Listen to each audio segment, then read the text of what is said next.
So, do you think that you can change the circuits in your brain by thinking about it? Do you? So they did this experiment a little ways back.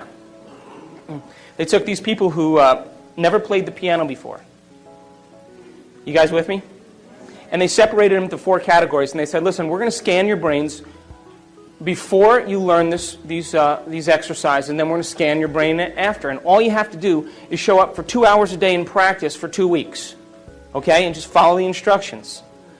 And we're going to hook your brain up to these sophisticated scans, and we're going to see what happens before and after. So they got with these people, and they said, okay, first group, here's the scales and here's the chords. They're one-handed exercises. Practice them over and over again. Keep playing them. So they played every single day, 2 hours a day for 2 weeks. They scanned their brains before, they scanned their brains after. After 2 weeks, guess what happened? Whole new set of circuits lit up in their brain that never lit up before. That makes sense. You learn something new. Learning is making new connections.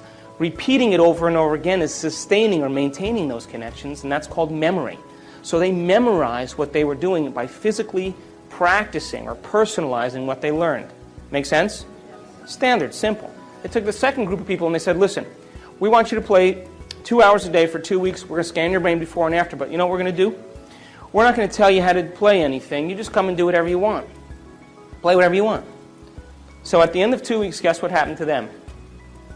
Nothing. You know why? Because they couldn't remember what they had learned the day before. And they couldn't remember what they played the day before, and they had no structure. They got no instruction and no knowledge to be able to apply it to make some steady circuits. Still with me? Make sense? Took the third group of people, they said, listen, don't even show up. Don't even create your day. Same thing. Nothing happens. Last group of people, they said, listen, we want you to come 2 hours a day for 2 weeks. We're going to show you these one-handed exercises. But instead of you physically playing the piano, we want you to mentally rehearse over and over again those exercises. And we know you're going to get tired, so we'll nudge you and we'll keep you awake, but you practice for 2 hours a day and you keep repeating those. At the end of 2 weeks, they rescanned their brain, and guess what happened? Same area of the brain lit up as if they were actually playing the scales. Now, you know what that means? They grew new circuits in their brain just by thinking about it. Just by thinking, just by rehearsing. Now, every time we learn something new, we make new circuits in the brain. If you learn anything new, learning is making a new connection in the brain, new neurological connection. Memory is maintaining or sustaining those connections, keeping them alive. And the only way that we maintain and sustain connections in the brain is by repetition. Repetition allows the neurons to develop a long-term relationship. So these people, every single day, made it the most important thing. They gave up their social engagements. They gave up television. They said, I'm going to mentally rehearse the greatest ideal of myself every single day. And as long as I keep doing it every day, what's going to happen to those circuits? They're going to light up and become the more sustainable circuits to act as a platform of who they will become in the future. Am I making sense?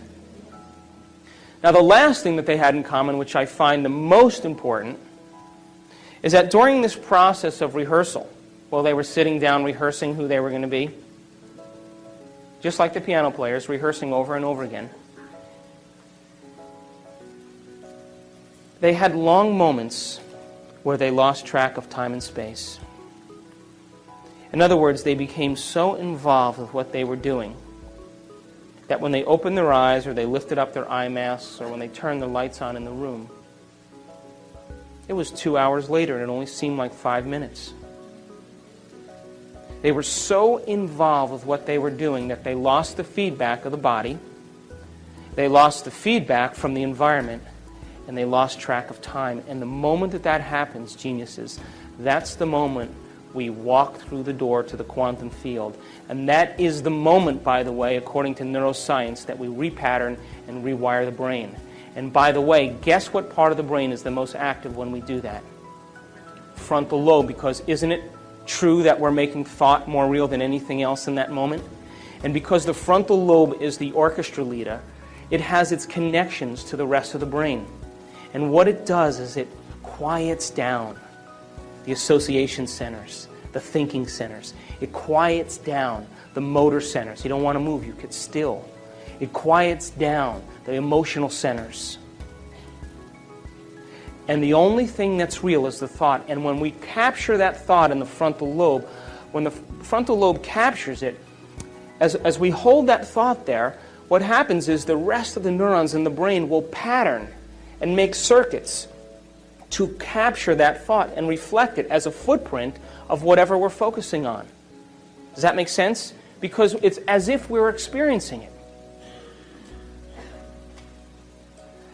And when we make new circuits in our brain, by the way, do you think that we'll perceive things that maybe already existed but we never really saw? Do you think that's possible? Do you think that the person who lives practicing being a victim every day gets good at it? Turn that on automatically? Yeah. Is it natural and second nature? And how will they perceive their world based on how they're wired? According to the law of a victim. Would you agree? Everything is a reason to suffer. Would you accept that? Simple quantum law, right? So if you made new circuits in your brain, do you think you may process or see things in your reality different because now you're wired to see them? Do you accept that? Yeah. So if I put up a picture of a Monet on the screen up here, and I said to you, isn't that a beautiful picture of what Monet painted? You guys would all say, oh yeah, that's beautiful. And then I took the picture down and I said, did you guys know anything about Monet? Do you know that he spent 44 years of his life teaching himself how to see things differently? And he thought that every person was too busy to stop and pay attention to light. And he loved light. He loved the light first thing in the morning, and he loved the light at sunset, at the twilight hour. And he said that the golden light of the twilight hour and the brightness and the opalescent light in the morning actually colored reality. And that he said, if I can capture this in my paintings and make things bright enough and capture light, maybe people will stop and look and see what they never pay attention to. And then he said, you know, the wisteria and the bridge are one and the same. I can't paint them separate. They're the same to me. And as he got older, he developed cataracts. And the cataracts were so thick that when he looked at the light, it diffused the patterns. So he began to more and more paint exactly what he was seeing. And the doctors urged him to have an operation, to do something to help him. And you know what he said? I worked too hard to see this way. Now, if I took that painting and I put it back up on the screen, would you see it differently? Would you agree that because you learned new knowledge and new information, you made new circuits to perceive what was already there, but you never paid attention to? Yeah. Reality is the same way. How about the wine connoisseur? A 1992 Cabernet Sauvignon Silver Oak Alexander Valley. Good bottle of wine. You take that and you give it to the wine connoisseur and he lets it breathe. He knows about tannins, he knows about alcohol content, he knows about oaky flavors, he knows about grapes, he knows about age, he knows about aroma and sweetness. You think his brain is wired to perceive what wine is all about? Did he pay attention through knowledge long enough period of time to wire his brain to perceive subtleties in wine so that he would enjoy every single taste in that wine? You take the person who drinks the screw-off tops, you give him the 92 Cabernet, what happens? I don't taste any difference because he's not wired to. Do you understand? Reality is the same way. The reason that the movie is so great is because now you're paying attention to things that you normally never paid attention to. But do they exist all the time? Yeah. If the brain processes 400 billion bits of information every second, is it possible that we're missing some of reality? Yes. Is it true? Yes. So now, science used to say that the brain was hardwired, meaning that it was, wired so intently from genetics that you're going to be born a certain way, and then you're going to turn out just like your parents. And that's the end of the story. So it's a predetermined life, and get what you can in the process. And now what they're saying is, whoops, we lied. It's not true. You see, the brain is hardwired. There's certain definite areas that are hardwired because the human brain has been around for hundreds and hundreds of thousands of years, whether you want to believe it or not. It's been around for millennia. And this process of learning has developed the brain. Now, when the sperm and the egg come together in utero, right around the 3rd month of life, the cells start to differentiate and we start to make neurons. And they start migrating north up to the skull. And then around the 6th month of life, we start making these connections. A neuron looks like an oak tree. But it's not big like an oak tree. It's tiny and it's flexible like cooked spaghetti, and it's leafless. And it's 3-dimensional. And where neurons connect with other neurons, that's called a memory, something that we've learned. That's information being exchanged. Now, at the 3rd month of life, we make about 8,000 neurons per minute.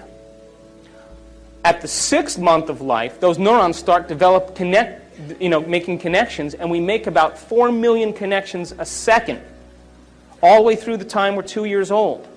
So the brain becomes this 3-dimensional tapestry of neurological connections. And what's being transferred to the fetus is knowledge, pre-programmed connections, so that you can turn your head towards a sound. And you know what to do when you're sad. And you know what to do in case there's a threat or stress from your environment. So we have certain pre-wired patterns that have been shaped and developed from eons of trial and error. And one brain, human brain, looking next to another human brain looks almost exactly the same. As a matter of fact, if I took 2 brains and unscrewed your head and placed them side by side, you wouldn't really tell who was who, because the same folds and convolutions are similar from brain to brain. That's like your hand. Everybody's got a hand, right? It roughly looks the same. But then those intricate connections and patterns that form, those connections and circuits that form then, become the fingerprints of who we are. And we get specific traits, propensities, and characteristics that are inherent from our parents. And by the way, those are the things that they've learned. Those are the things that they've experienced. Those are the propensities and traits and emotional tendencies. So you may inherit your mother's insecurity and your father's anger. You may have your father's intelligence and your mother's creativity. But they're going to contribute their best. In other words, they're going to give the fetus, they're going to create a new being, and they're going to give to them what they've practiced the most. You understand? Now that's only, by the way, 50% of who we are. No one likes that, but it's true. It's 50%, that's it. The other 50% is up to us to begin to make our own circuits and our own connections. Now there's only 2 ways that we make connections in the brain. Only 2 ways. The first way we make connections in the brain is from knowledge that we gain, information, philosophy. Every time you learn something semantically new, every time you learn a new bit of information, you made a new connection. Did you guys make any connections today? So learning is making those connections. So it would be like if I handed you a book on how to ride a bicycle. And I said, read the whole entire book because I'm going to test you in 2 weeks. Know how to change a flat tire, know how to tighten the spokes, know how to shift gears, know how to brake, learn about this mystical thing called balance. And I'm going to test you in 2 weeks. And you would read that information and study it and repeat it till you did what? Repeated it enough till it was wired. Now it's being stored as a long-term memory. So that's philosophy, right? You're basically studying someone else's experience. And you are literally wiring your brain so that you can have that experience. Would you agree? Which, by the way, is the second way we make connections in the brain, is through experience. Experience is what enriches the brain. Now listen to this. Every time we experience something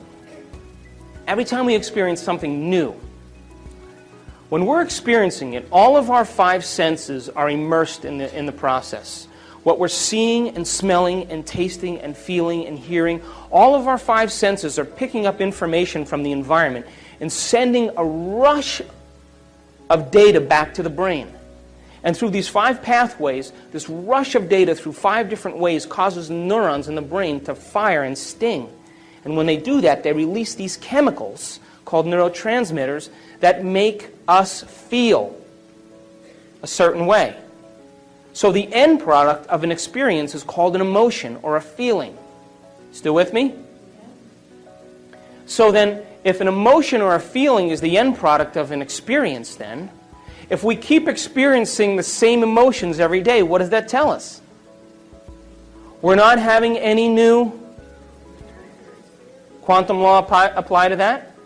As a matter of fact, if you keep your mind on those same emotions, by the law of the quantum realm, basically, we're putting our attention on something that we already know from the past. And what do we get? More of the same. So when we live by emotional propensities and emotional addictions, what we're really saying is, my observation is on something that's familiar to me based on the past, and I will keep observing it to keep it intact so that my future looks just like my past.